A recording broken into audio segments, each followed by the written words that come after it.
Kate from Sleep Time Consulting, and I'm back for another session as part of the Let's Talk About Sleep. So this week we are talking about early rising, and as you can see, the weather is getting better at this time of year. We're now in March, we're in February, nearly March, and it's all about thinking about early rising. So early rising can be one of those things that drives us all a bit bonkers.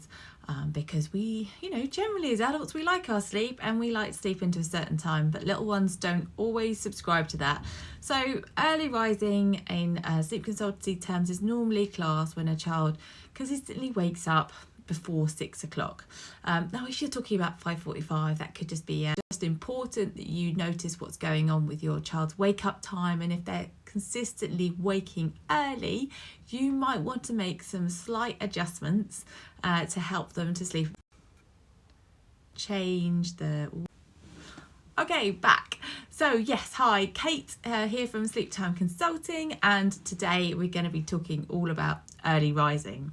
So like I was just saying, that the most important thing to recognise about early rising is that if it's consistent or not. So a child that wakes before 6 a.m. in the morning often has an early rising issue. So how do you address that? What are the key things to look at? So the first and most important thing to consider when it comes to early rising is whether your child is overtired, because overtiredness can cause early rising. So actually this does sound a bit sort of odd, and why would it be so connected? But if your child doesn't have enough sleep in the day and goes down to bedtime quite tired, overtired even, then actually what it can do is it can just sort of almost sit with them through the night. And when it gets the early hours of the morning, that's when they can start to kind of have a bit more disturbed sleep. Some people will call this something like split nights. And it's all really about kind of making sure that when your child's going down to sleep, they're in the best state of tiredness to help them sleep for longer. So my first tip, if you've got a child that wakes early and is kind of not changing their habits at all, is to try an earlier bedtime. So even if you've got good naps in the day, if you get your child to settle a little bit earlier, perhaps half an hour earlier than your normal schedule, try this for 5 to 7 days and see how that goes, because sometimes just that little bit of extra sleep will help them to sleep in longer. It sounds like it won't work, but trust me, it's the one that everyone will recommend, or should recommend, I think, in terms of those first steps. So when you kind of look at what's going on after that, let's say you've tried it and that's not kind of working, then you also need to be considering what else is happening in the day. So it's really important, as I've said before, to understand your child's sleep needs and be aware of kind of how many naps they need in the day for them and against the kind of the average. And again, you can sign up to my mailing list or drop me a note to get my awake times and sleep needs guide to look at the averages, but look at what they need as well. So is your child on the lower sleep need or the higher sleep need? And therefore you want to make sure that on a kind of an average day, they're getting a good amount of sleep to head them into bedtime at this good state of tiredness, and making sure they are not that's not going to cause them to wake early. So for example, a child that sleeps too much in the day might wake early because they've stolen some of their nighttime sleep and had it in the day. So actually you want to kind of reduce that daytime sleep so that it's not impacting that. And the opposite way around with the overtiredness, as I explained, if they don't sleep enough, then it could cause them to wake. So check their sleep needs and check what they're going on in terms of that the nighttime.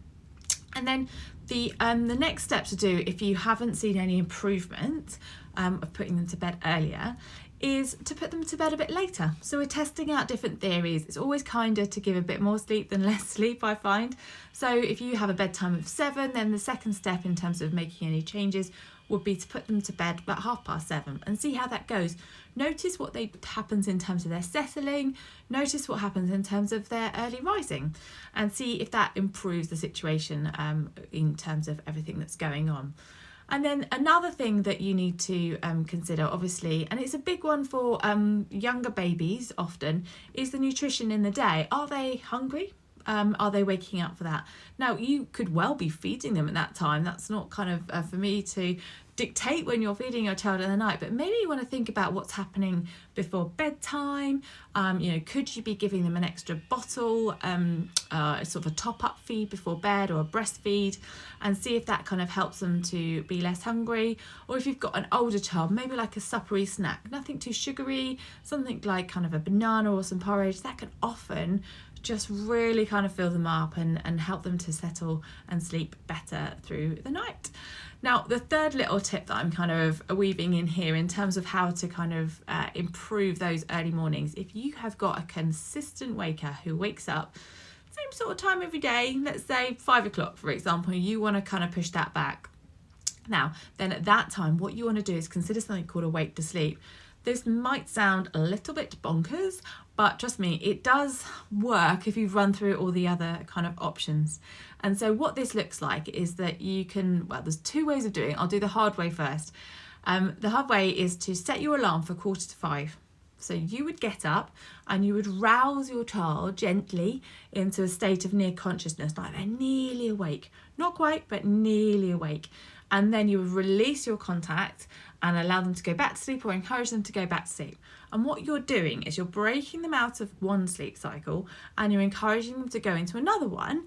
And what we're doing there is just trying to break that habit, because if we're believing that the habit is the waking at 5 o'clock and their body's got used to it, then what we can do is kind of break them out of one, get them into another, and skip the waking. I mean, it's kind of, it makes sense. It just means that you have to get up at 4:45. Sorry. So the easier way and the other way to consider is that you're working on a pattern that your child has these habitual waking. So they go through the sleep cycles through the night and they're waking up at 5 in the morning. So if when you go to bed, you actually sort of disrupt those sleep cycles, perhaps what you'll do is you'll move the end of one sleep cycle on to a different place. So perhaps you could do the similar thing, the wake to sleep, at, say, 10, 11 o'clock when you go to bed.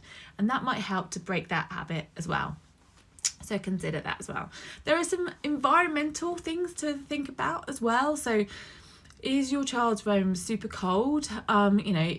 We do sleep better in a colder environment, but it is the coolest part of the night. So you might want to consider what's going on with the temperature of the room. Also, is there any noise? Could there be noise kind of creeping into the environment? Because that can really wake them. If there is, perhaps consider a white noise kind of machine, or like an app or untuned radio, just to block that out.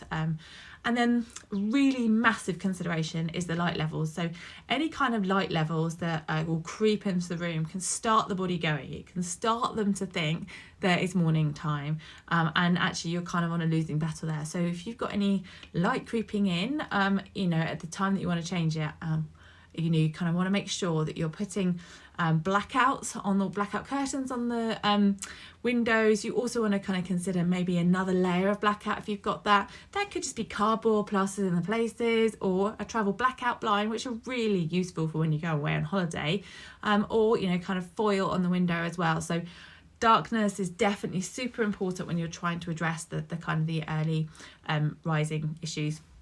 There are some other little things in terms of just how your child is settling as well.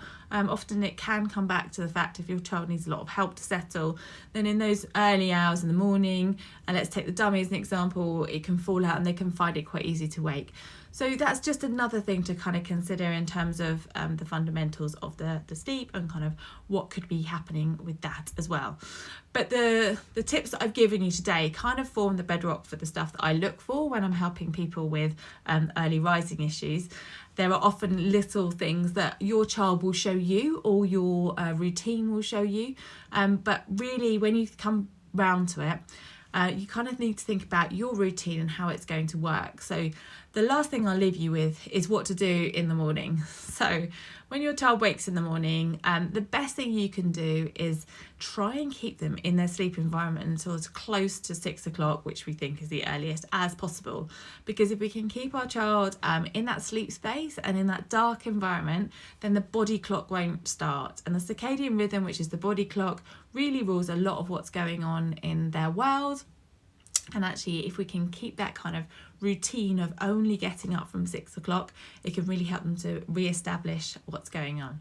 So let's just recap quickly. We've got a few kind of tips and tricks like classes in there, but the three key things to do are avoid overtiredness, and to do that go for an earlier bedtime.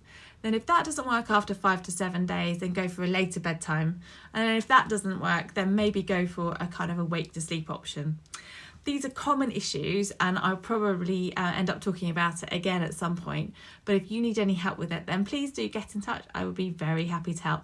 Thanks for joining me today, and take care. See you soon. Bye bye.